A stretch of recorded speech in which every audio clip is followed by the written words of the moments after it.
I'm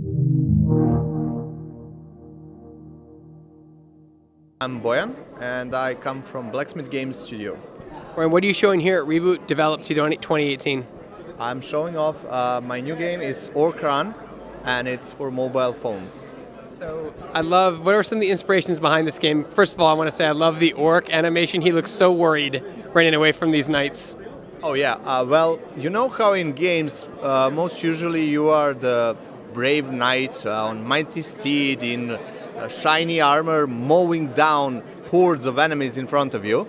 Well, I got kind of bored of that and wanted to show that even these orcs or skeletons or trolls or whatever that we consider to be the bad guys can be the good guys after all.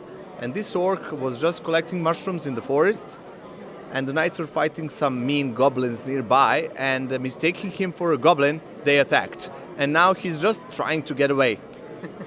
So is your game procedurally generated? Yeah, it's totally procedurally generated. There is a set of 170 obstacles that change as you advance in the game, and they keep getting even harder and harder. Since the game is played in portrait mode, it's not like the usual runner where you speed things up. The speed of the things, the speed of the orc and the knights who are chasing him remains the same, remains constant, but challenges get more demanding. So you have to practice your perception and choices and choice-making skills along the game. So I see you have more, usually in runner games you're just jumping, but I see 4 different things you can do in this game. Yeah, actually the 2 basic controls are jumping and rolling underneath things, but you can buy some helpful items to help you run away from the knights. One of them is a bottle of smoke, which of course when it bursts it creates a lot of smoke, and the knights get fallen behind a bit.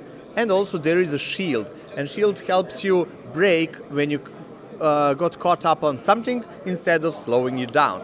And of course you can customize the shield even now, and we plan on customizing the orc itself and even the smoke bottle. I have an idea for a bottle of hearts that will drouse the knights in love, and they will fall behind. What are some of the challenges when making an endless runner in 2018? Because we saw a lot of them, when iPads were first making it big 10 years ago, but we haven't seen a lot since. Well, in this game, the biggest challenge was to make a side-scroller endless runner in portrait mode. And you will notice that there isn't many of those. They are almost always either 3D portrait runners or side-scrollers that are landscape. So the biggest challenge was that you don't have much screen, so you can speed things up, and you don't have this time that you have in 3D runners that you see things coming toward you.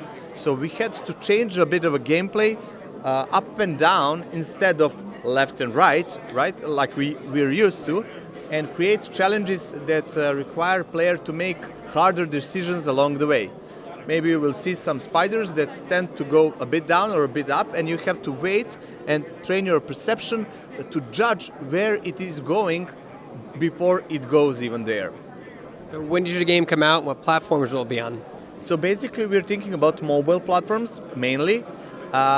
Still, we are not set up on any specific platform.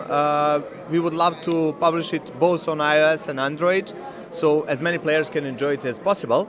And since we're nearing the completion of the game, of the core game, we are looking forward to publishing it soon. Any plans for Nintendo Switch? Not yet, but I wouldn't say that it's excluded. As a creator of the game, I would love to see as many players get into it as possible.